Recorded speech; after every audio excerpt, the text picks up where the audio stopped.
ร่วมฟังคณะพระสงฆ์ทำพิธีทำบุญบ้านเป็นประจำปีทุกปีพิธีกรรมทางพระพุทธศาสนาบูชาไหว้พระปรารถนาศีลรับศีลสวดพระพุทธมนต์ผมดงเทวดาสวดพระพุทธมนต์แล้วทำบุญใส่บาตรสวดพระพุทธมนต์ก็สวดแล้วอันดับต่อไปก็ทำบุญนั่งตัวตรงๆปิดหูท้ายขวาปิดตาสองข้างปิดปากเสียบ้าแล้วนั่งดูบุญอยู่ที่ไหนนั่งทำบุญอยู่ที่ลมเห็นบุญเห็นใจเห็นสวรรค์ในอกในใจนั่นถ้าเราไม่มีการทำบุญเราก็ขาดตกบกพร่องไปเพราะคำว่าทำบุญนั้นเป็นของสำคัญกว่าทำทานอาหารกายทำบุญอาหารใจนี่ของแต่งใจของประดับใจของรักษาใจก็คือลมถ้าไม่มีลมถ้าไม่มีใจ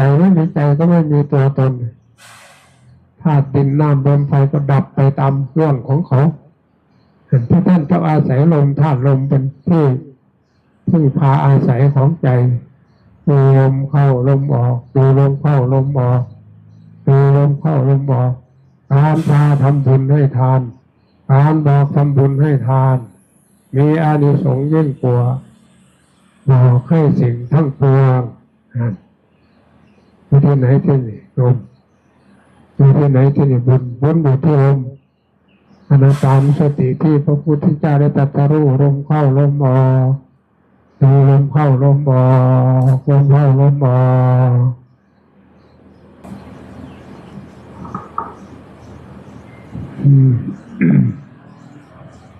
ควรจะเวลานะถอนสติออกจากทำบุญแล้วก็ฟังต่อไปอีกเล็กน้อยเพื่อสิให้เข้าใจจะได้เข้าใจทำบุญอาหารใจทำทานอาหารกายนั่นของแต่งใจเขาเจ้าว่าอันบ่มีบุญแต่งใจบาปแต่งใจมีสองอย่างนี่ของแต่งใจมันบาปแต่งใจมันกับบุญไหวเดือดร้อนเป็นอย่างบาปแต่งใจคานิยมของโลกรักโลภอันนี้ความรักแต่งใจมันก็เกิดความทุกข์อันนี้ความโลภไปแต่งใจก็เกิดความทุกข์นั่นเพราะมันบ่สิ้นสุดแต่งตัวแรกก็กูดก็เน่าก็เฒ่าก็แก่เจ็บไข้ได้ป่วยเป็นนั่นเป็นนี่จุบ่เศร้าแท่งตัวไหนรักษาตัวไหนก็คือเขาถึงได้เตือนถึงได้ย้ำสำหรับร่างกายมันเป็นของเฮาสามคำภาษาบาลีของคนในตัวของเฮามีสองอย่างหนึ่งรูปสองนามรูปธรรมของคุณพ่อคุณแม่นามธรรม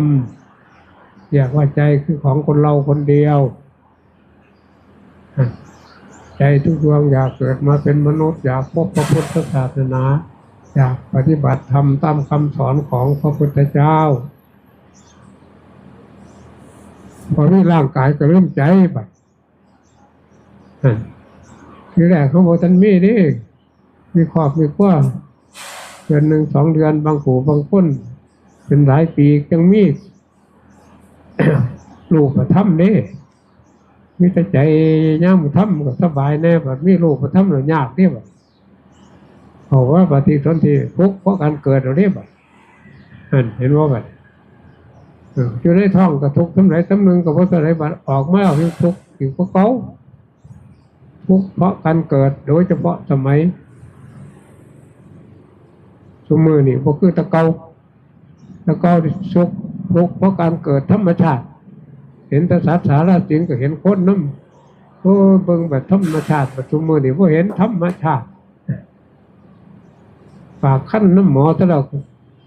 2-3 มือกลับบ้านได้เลยเรียบร้อยง่ายก็เลยพอเห็นทุกข์แต่เนี่ยบัดคนเรานั่นปิดทุกข์ทั้งที่จิตใจอยู่น้ำ ความปรุงความแต่งแตกสรรปัญญากับสังขารร่างกายก่อนนี่บ่ให้ทุกข์บ่ได้ยากบ่ให้ลำบากบ่ให้เก็บไข้บ่ให้ได้ป่วย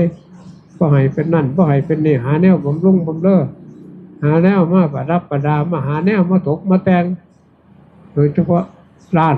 ของเฮาขายจะมีเพียงของประดับแพงสำตัวมันมีแพงขึ้นทุกปีแพงขึ้นทุกปีนับเวลาบ่ได้ต้องเที่ยวมาจนเดือนหนึ่งก็ขึ้นหลายเที่ยวพูดเดี๋ยวก็ว่าแพงขึ้นเดี๋ยวมันว่าลดลงอยู่เพราะนั้นดิ้นหาอยู่เพราะนั้นค่านิยมไปหาความทุกข์ความยากความพุ่นความไหวความอยากร่ำอยากรวยแล้วเอามาแต่งให้ร่ำรวยเอามาแต่งให้สวยงามเอามาแต่งให้เป็นจังซั่นจังซี่เป็นสุดท้ายมันก็บ่เป็นคือเก่าล่ะเพราะมันมีหน้าที่ทั้งขาร่างกายไม่เที่ยงเกิดแล้วแก่เก็บตายของผลของเน่าของเท่าของแก่ของคุณพ่อคุณแม่เกิดแล้วแก่เก็บตายตัวไม่บูดไม่เน่าไม่เท่าไม่แก่ไม่เก็บไม่ตายก็คือใจของเราจึงย่ำให้พาทำบุญด้วยการทำใจที่ถูกต้องถึงเอาของไปถวายพระไม่ใช่ทำบุญไปทำบริจาคทานทานเป็นได้บุญทานไม่เป็นได้บาปถึงมันเกินไปมันเกินพอดีมันก็บาปสิข้าวน้ำโภชนาอาหารเนี่ยท่านที่จานเดียว2 จานก็ฉันบ่หมดบริจาคอะไรบ่อยอันพันยังหาเนื้ออยู่ให้พระไปบอกว่าไปเอาของถวายพระได้บุญเป็นว่าเอาของบริจาคทานได้บุญเป็นว่าข้างกฐินงานนั่นงานนี่แล้วเที่ยวไปจนหาตู้สิใส่ผ้าเสื้อผ้าวันหาวันจะตั้งกับบ่มีตู้ใส่หมอนก็เต็มตู้ใส่สบงจีวรก็เต็มตู้ใส่สังฆทานอันใดตอนใดกุฏิหลังใหญ่ๆหาวันสินั่งกับบ่มีนั่นเฮ็ดให้พระลำบากก็ว่าทำบุญเดียวนั่นน่ะคนนอกว่ารู้เท่าเพราะว่าบุญคือของเบาเด้หลวงปู่ให้ยังล่ะให้พระทำบุญให้เบิ่งล้มนั่นล้มมันก็เป็นของเบาเพราะหนักไม่ได้ซื้อนี่หลวงปู่ทุกคนแล้วคันมันไม่ล้มก็ไปแล้วเผาถิ่มมัดนั่นง่ายว่าคันมีแล้วพระเฮ็ดเอาทำเอาเขาจะเพียรน้ำใดแต่อยาก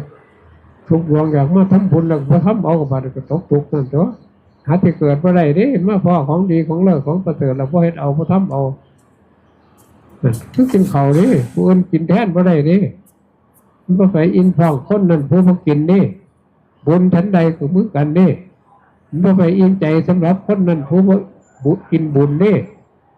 ใจคนนี้อิ่มบุญน่ะมันเป็นอะไรอะอิ่มบุญวัดจัดตังรู้จำเพาะตนดิ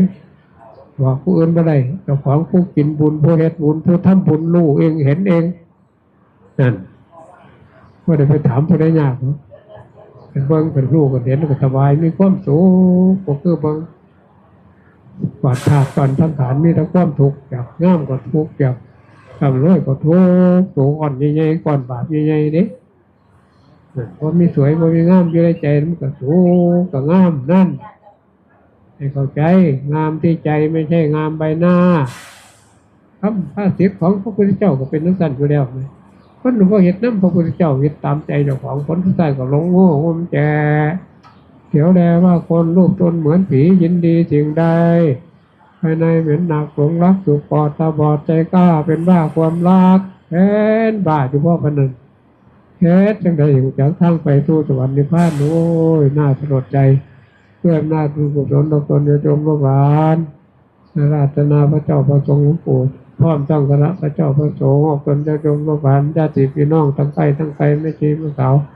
ได้เสียสละมารวมกันทำพิธีกรรมทางพระพุทธศาสนาเป็นการแสดงออกซึ่งความปองดองสมานสามัคคีน้ำหนึ่งใจเดียวกันเป็นบุญกุศลพวกเราได้ทำแล้วนี้บุญกุศลของคุณพระพุทธเจ้าคุณพระธรรมคุณพระสงฆ์ความสิ่งศักดิ์สิทธิ์ทั้งหลายในสากลโลกกันนี้ต้องมารวมกันจงปกป้องปกปักรักษาพระเจ้าพระสงฆ์ไม่ยืนไม่ขาวออกตนญาโยมลูกหลานญาติพี่น้องจงมีแต่ความสุขความเจริญสุขกายสุขใจหายจากทุกโศกโรคภัยทำงานจึงไรการเงินจึงใด ปรารถนาสิ่งหนึ่งสิ่งใดก็จงสำเร็จสมดังความปรารถนาจงทุกสิ่งจงทุกประการเถิ